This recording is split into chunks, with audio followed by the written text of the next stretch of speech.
ಯಾವುದೇ ಒಬ್ಬ ಮನೆ ಮಗ ಸಿನಿಮಾ ಇಂಡಸ್ಟ್ರಿಗೆ ಹೋಗ್ತಾರೆ ಅಥವಾ ಸೀರಿಯಲ್ ಇಂಡಸ್ಟ್ರಿಗೆ ಹೋಗ್ತಾರೆ ಅಂದ ತಕ್ಷಣ ಮನೆಯವ್ರಿಗೆ ಒಂದು ಭಯ ಇರುತ್ತೆ. ಹೆಂಗಪ್ಪ ಇಂಥದೆಲ್ಲ ಸರ್ವೈವ್ ಆಗ್ತಾರೆ ಇಲ್ವಾ, ಅವಕಾಶಗಳು ಕೊರತೆ ಇರುತ್ತೆ, ಜನ ಯಾವ ರೀತಿ ಆಕ್ಸೆಪ್ಟ್ ಮಾಡ್ತಾರೆ ಅನ್ನುವಂಥದ್ದು. ನೀವು ಸಿನಿಮಾ ಅಥವಾ ಸೀರಿಯಲ್ ಇಂಡಸ್ಟ್ರಿಗೆ ಬರಬೇಕು ಅಂದಾಗ ಮನೆಯವರ ರಿಯಾಕ್ಷನ್ ಹೆಂಗಿತ್ತು?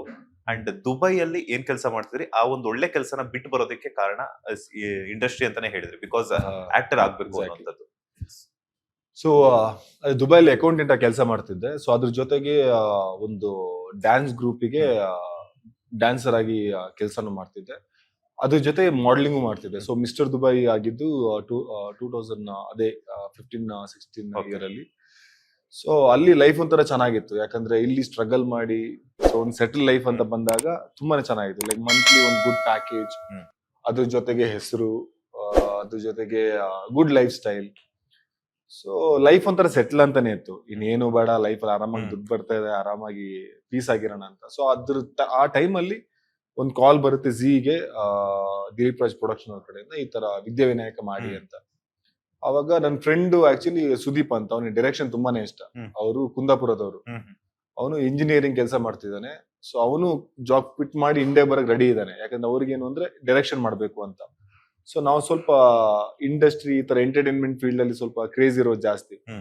ಸೊ ಅವ್ರು ಸ್ವಲ್ಪ ಪುಷ್ ಮಾಡಿದ್ರು, ಹೋಗು ಟ್ರೈ ಮಾಡು, ಯಾಕಂದ್ರೆ ಒಂದು ಆಪರ್ಚುನಿಟಿ ಸಿಗ್ತದೆ, ನೀನ್ ಹೋಗಿರು, ಇಲ್ಲೆಲ್ಲ ನೀನ್ ಅಲ್ಲಿ ಸೆಟ್ಲ್ ಆದ್ರೆ ನಾನ್ ಬರ್ತೀನಿ, ನಾವು ಸೇರ್ಕೊಂಡು ಒಂದು ಮೂವಿ ಮಾಡೋಣ ಅಂತ ಹೇಳಿ ಎಲ್ಲ ಪ್ಲಾನ್ ಆಗಿತ್ತು. ಓಕೆ ಸರಿ, ಆ ಥಾಟ್ ಅಲ್ಲಿ ನಾನು ಬಂದಾಗ ನನ್ಗೆ ಗೊತ್ತಿರ್ಲಿಲ್ಲ ನಮ್ಮ ಪಪ್ಪ ಹಾಸ್ಪಿಟಲೈಸ್ ಆಗಿದ್ರು ಅಂತ. ಪಪ್ಪ ಅವ್ರಿಗೆ ಹಾರ್ಟ್ ಅಟ್ಯಾಕ್ ಆಗಿತ್ತು, ಸೊ ಹಾಸ್ಪಿಟಲೈಸ್ ಆಗಿದ್ರು. ಈ ವಿಷಯ ನನ್ಗೆ ಗೊತ್ತೇ ಇರ್ಲಿಲ್ಲ. ಸೊ ನಾನು ಅವ್ರಿಗೆ ಇಂಡಿಯಾಗೆ ಬರ್ತಾ ಇದ್ದೀನಿ ಅಂತ ಹೇಳಿ ಫ್ಲೈಟ್ ಹಾಕಿ ಇಂಡಿಯಾಗೆ ಬಂದ್ಮೇಲೆ ಅವಾಗ ಹೇಳ್ತಾರೆ, ಇಲ್ಲ ಈ ತರ ಇದಾಗಿದೆ, ಹಾರ್ಟ್ ಅಟ್ಯಾಕ್ ಆಗಿದೆ, ಆಲ್ಮೋಸ್ಟ್ 3 days ಆಯ್ತು, ವಿಸಿಟ್ ಮಾಡಿ ಹೋಗು ಅಂತ. ಸೊ ಇಲ್ಲಿ ಲುಕ್ ಟೆಸ್ಟ್ ಕೊಟ್ಟು ಅದಾದ್ಮೇಲೆ ಮಂಗ್ಳೂರ್ಗೆ ಹೋಗ್ತೀನಿ. ಮಂಗ್ಳೂರ್ ಹೋದಾಗ ಪಪ್ಪ ಅಂದ್ರೆ ನಾರ್ಮಲ್ ಬೆಡ್ ಅಲ್ಲಿ ಇದ್ರು. ಅವ್ರಿಗೆ ಹೇಳ್ತಾನೆ, ಅಂದ್ರೆ ಅವ್ರು ಹೇಳ್ದೆ ಈ ತರ ಒಂದು ಆಪರ್ಚುನಿಟಿ ಇದೆ, ಸೊ ಜಾಬ್ ಕ್ವಿಟ್ ಮಾಡ್ಬೇಕು ಅಂತ ಇದೀನಿ ಅಂತ. ಬಟ್ ನಮ್ ಪಪ್ಪ ಅಂದ್ರೆ ಯಾವ ತರ ಅಂದ್ರೆ, ನಿನಗೆ ಈ ಇಂಡಸ್ಟ್ರಿಯಲ್ಲಿ ಅಚೀವ್ ಮಾಡಬಹುದಾ ಅಂತ ಫಸ್ಟ್ ಕ್ವಶನ್ ಕೇಳಿದ್ರು. ಗೊತ್ತಿಲ್ಲ ಪಪ್ಪ, ಬಟ್ ಏನಾದ್ರೂ ನಾನು ಮಾಡಬಹುದು ಅನ್ನೋ ಒಂದು ಥಾಟ್ ಇದೆ, ಏನಾದ್ರೂ ನಾನು ಮಾಡ್ತೀನಿ ಅಂತ ಹೇಳಿದ್ರು. ಸೊ ಅದಕ್ಕೆ ಸರಿ, ನಿನಗೆ ಕಾನ್ಫಿಡೆನ್ಸ್ ಇದೆಯಾ, ನೀನ್ ಮಾಡು ಅಂದ್ರು. ಬಟ್ ಅಮ್ಮ ಮತ್ತೆ ಫ್ಯಾಮಿಲಿ ಅವರೆಲ್ಲ ಬೇಡ, ಯಾಕಂದ್ರೆ ಅಷ್ಟೊಳ್ಳೆ ಜಾಬ್ ಬಿಟ್ಟು ಇಂಡಸ್ಟ್ರಿಗೆ ಬಂದು, ಅಂದ್ರೆ ಇಂಡಸ್ಟ್ರಿ ಇನ್ನೊಂದು ಯಾವ್ದು ಬ್ಯಾಕ್ ಗ್ರೌಂಡು ಇಲ್ಲ, ಯಾವ ಸಪೋರ್ಟು ಇಲ್ಲ.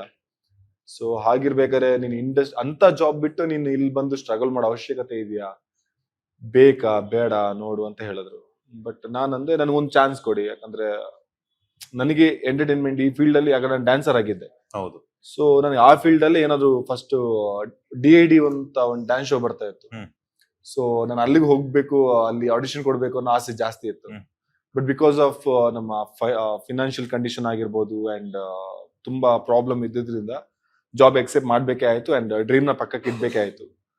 ಸೊ ಇವಾಗ ಒಂದು ಆಪರ್ಚುನಿಟಿ ಬಂದಾಗ ಅದನ್ನ ಎಕ್ಸೆಪ್ಟ್ ಮಾಡೋದು, ಒಂದು ಟ್ರೈ ಮಾಡ, ಯಾಕಂದ್ರೆ ನನಗೆ ರಿಗ್ರೆಟ್ ಮಾಡೋದು ಇಷ್ಟ ಇಲ್ಲ. ಅಂದ್ರೆ ಒಂದು ಚಾನ್ಸ್ ಬಂದಿತ್ತು, ಅದನ್ನ ತಗೊಂಡಿಲ್ಲ ಅಂತ ನನಗೆ ಫ್ಯೂಚರ್ ರಿಗ್ರೆಷನ್ ಬೇಡ. ಅದಕ್ಕಿಂತ ನನಗೆ ಒಂದು ಬಂದಿರೋ ಆಪರ್ಚುನಿಟಿನ ನನಗೆ ಟ್ರೈ ಮಾಡೋಣ ಅಂತ ಬಂದೆ.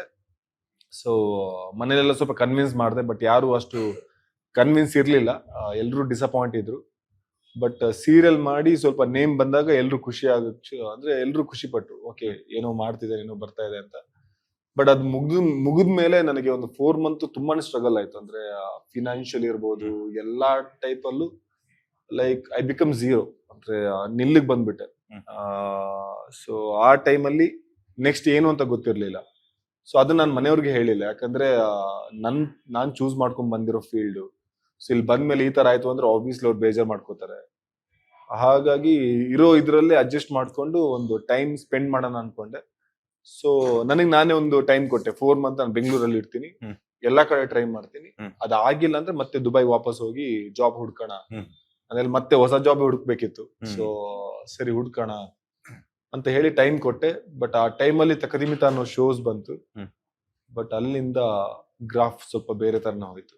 ಸೊ ಅದೇ ಮೇ ಬಿ ನಾನು ವೇಟ್ ಮಾಡಿದ್ದಕ್ಕೆ ಈ ಪ್ರತಿಫಲ ಸಿಕ್ತು ಅನ್ಬೋದು.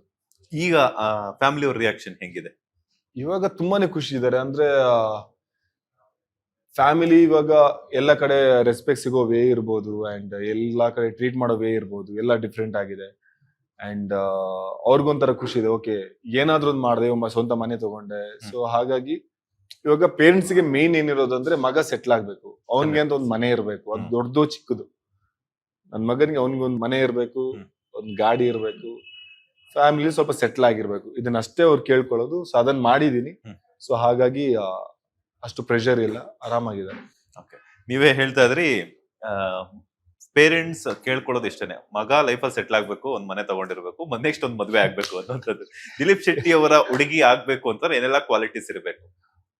ನಾವು ಕ್ವಾಲಿಟೀಸ್ ಅಂತ ಈ ತರ ಇರೋದು ಅಂತ ಹೇಳಿದ್ರೆ ತಪ್ಪಾಗುತ್ತೆ. ಯಾಕಂದ್ರೆ ನಾವೆಷ್ಟು ಕರೆಕ್ಟ್ ಆಗಿದೀವಿ ಅನ್ನೋದು ನಮ್ಗೆ ಕರೆಕ್ಟ್ ಆಗಿ ಗೊತ್ತಿಲ್ಲ. ಸೊ ಹಾಗಿರ್ಬೇಕಾದ್ರೆ ನಾವು ನಮ್ಮ ಹುಡುಗಿ ಬರೋರು ಹಿಂಗೆ ಇರ್ಬೇಕು, ಈ ತರ ಇರ್ಬೇಕು ಅಂದ್ರೆ ಅದಂತ ರೆಸ್ಟ್ರಿಕ್ಷನ್ ಆಗುತ್ತೆ ಅಂಡ್ ಒಂದು ಬೌಂಡ್ರೀಸ್ ಹಾಕ್ದಂಗ ಆಗುತ್ತೆ. ನನಗೇನು ಅಂದ್ರೆ ಅವ್ರು ಹೇಗಿದಾರಲ್ಲ, ಸೊ ಅವ್ರು ಅದೇ ತರ ಇದ್ರೆ ನನ್ಗೆ ಇಷ್ಟ ಆಗುತ್ತೆ. ಫಾರ್ ಎಕ್ಸಾಂಪಲ್ ಅವ್ರು ಜಾಲಿ ಅಂದ್ರೆ ತುಂಬಾ ಜಾಲಿ ಆಗಿರ್ಬೇಕು. ಸೊ ನಾವ್ ಎಂಟ್ರಿ ಆದ್ಮೇಲೆ ಫೇಕ್ ತರ ಇರೋದು ನನಗೆ ಇಷ್ಟ ಇಲ್ಲ. ಇವಾಗ ನನಗೆ ಇದು ಇಷ್ಟ ಆಗಲ್ಲ ಅಂತ ಅವ್ರು ಅದನ್ನ ಚೇಂಜ್ ಮಾಡ್ಕೊಳ್ಳೋದು, ಚೇಂಜ್ ಮಾಡ್ಕೊಳ್ಳೋದು ಸಮ್ ಟೈಮ್ ಓಕೆ, ಬಟ್ ಎಲ್ಲಾ ಕ್ಯಾರೆಕ್ಟರ್ನ ಚೇಂಜ್ ಮಾಡಿದ್ರೆ ಅವ್ರಾಗಿರಲ್ಲ. ಸೊ ಅವ್ರಾಗಿದ್ರೆ ನನ್ಗೆ ಬೆಟರ್. ಇನ್ನೊಂದ್ ಏನಂದ್ರೆ ಸ್ವಲ್ಪ ಚೈಲ್ಡಿಶ್ ಆಗಿದ್ರೆ ಅಂಡ್ ಸ್ವಲ್ಪ ಫನ್ ಆಗಿದ್ರೆ, ಯಾಕಂದ್ರೆ ನಾನು ಅಷ್ಟು ಫನ್ ಆತರ ಎಲ್ಲ ಮಾಡಲ್ಲ, ಬಟ್ ನನಗೆ ಆತರ ಇಷ್ಟ. ಅಂದ್ರೆ ನಾನು ಬೋರಿಂಗ್ ಆಗಿ ಅವರು ಬೋರಿಂಗ್ ಆದ್ರೆ ಇದು ಕಷ್ಟ. ಒಂದ್ ಮೂಲೆ ಕುತ್ಕೋಬೇಕಾಗುತ್ತೆ. ಸೊ ಆ ತರ ಇದ್ದಾಗ ಲೈಫ್ ಒಂಥರ ಡಿಫ್ರೆಂಟ್ ಆಗಿರುತ್ತೆ. ಸೊ ಅಪೋಸಿಟ್ ಕ್ಯಾರೆಕ್ಟರ್ ಇದ್ದಾಗ ಸ್ವಲ್ಪ ಬೆಟರ್ ಆಗಿರುತ್ತೆ ಅಂತ ಐ ಫೀಲ್. ಲೇಟೆಸ್ಟ್ ಹಾಗೂ ಇಂಟ್ರೆಸ್ಟಿಂಗ್ ಸುದ್ದಿಗಳಿಗಾಗಿ ಬಾಸ್ ಟಿವಿ ಕನ್ನಡ ಚಾನೆಲ್ನ ಸಬ್ಸ್ಕ್ರೈಬ್ ಮಾಡಿ, ಹಾಗೆಯೇ ಬೆಲ್ ಐಕಾನ್ ಪ್ರೆಸ್ ಮಾಡಿ. ಇದರ ಜೊತೆಗೆ ಫೇಸ್ಬುಕ್, ಇನ್ಸ್ಟಾಗ್ರಾಮ್, ಎಕ್ಸ್ ನಲ್ಲೂ ಮಿಸ್ ಮಾಡದೆ ಫಾಲೋ ಮಾಡಿ.